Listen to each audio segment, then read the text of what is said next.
equivalent to the number we saw of all of 2016. Now Milwaukee County hopes 2 grants will help fight the deadly opioid crisis. The $2.6 million grants were announced last Monday. The money will help the Milwaukee County Behavioral Health Division provide more programs and services to people struggling with addiction. Anything we can do to improve and increase the amount of resources we have to address this issue, we have to do. This isn't just about the people who are suffering directly. It's about their families. It's about their neighbors. It's about their friends. While the county is being given these tools, people are still dying of addiction. We have Monson Dupuis is here joining us today. Last year, her 25-year-old son lost his fight against opioids and heroin addiction. Robin, I know this is not an easy topic. We are so sorry for your loss. Tell us about Ethan. Well, as so many parents of a young man would say, their son was wonderful, my son was wonderful, but in his wonderfulness, he so struggled with both mental health as well as substance abuse issues, and it was a long 8-year journey prior to his death.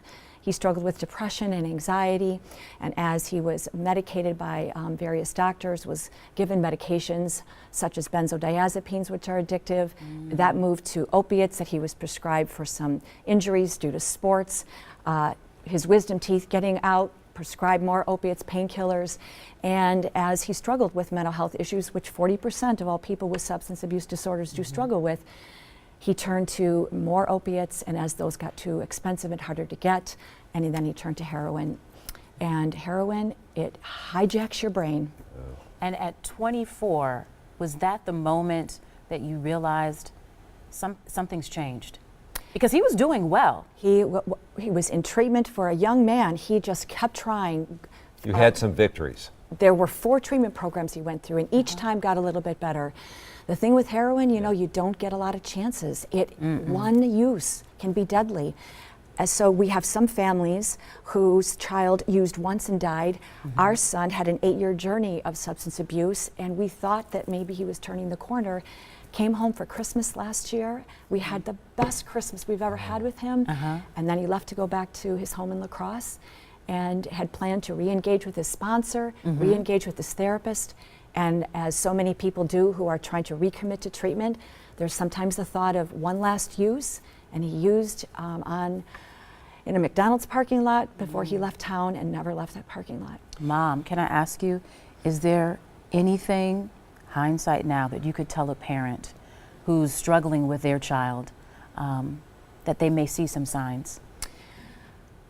When you see behavior changes, personality changes, when you see changes in the choices they're making, when you see them valuing seeking the drug as opposed to spending time with family and friends, rather than judging that person as being a mean, disengaged child, see that as that is a sign that the drug is taking over the best parts of themselves and causing the brain to make choices that are all about trying to find that drug, getting the drug, as opposed to things that matter most, being with family and friends. You don't speak just as a mom here. This is your field as well, right? You study or you work with people who have behavioral issues. So you can imagine I will say it clearly, the shame I felt as a substance abuse counselor and a psychotherapist for almost 30 years. And here, my husband is a retired police officer. Our child struggled with this illness. But see, that's the thing. Addiction doesn't choose who its victims are. It doesn't matter who you are or what your job is or how much money you make or where you live. It is a brain disease. It is a brain disease that needs treatment like other chronic illnesses like cancer, diabetes, hypertension, heart disease. Robin, I don't want you to feel ashamed. You shouldn't feel ashamed because you've been given a task, a purpose now. Tell me what you've been able to, how you've channeled what you've learned, how your grief into hopefully helping others. Well, I really felt strongly that Ethan would have wanted me to do something. I know he would have wanted to have helped people himself. If he would have gotten healthy, he wanted to become a substance abuse counselor.